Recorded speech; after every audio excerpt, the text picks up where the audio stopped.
Hi, I'm Laura of Laura Reads Foxed Books, and these are your enrichment notes for chapters 10 and 11 of The Misdemeanors of Nancy by Eleanor Hoyt.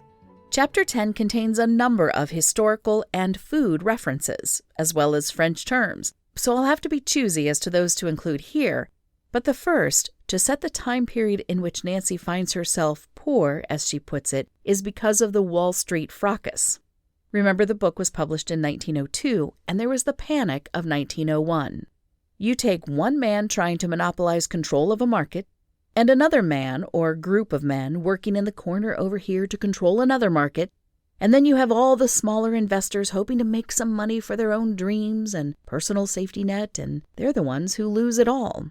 So this gives us insight into Nancy's family's financial and social status when they are no longer able to travel, and things are probably a great deal more stressful for her parents.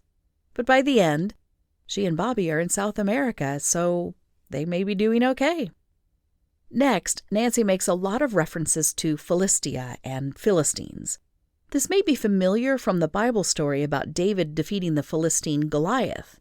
The reference is more to a Philistine being a hostile kind of person or position to take. Someone who is unaware and doesn't really care about culture and the arts. Another indication of low financial resources of not only Nancy, but the group she hung around with, these bohemians, is the table d'hôte, or host's table, where restaurants offered a set meal for a set price at certain times of the day. I think of it as similar to the $5 menu. It's basic, it's cheap, but it does the trick.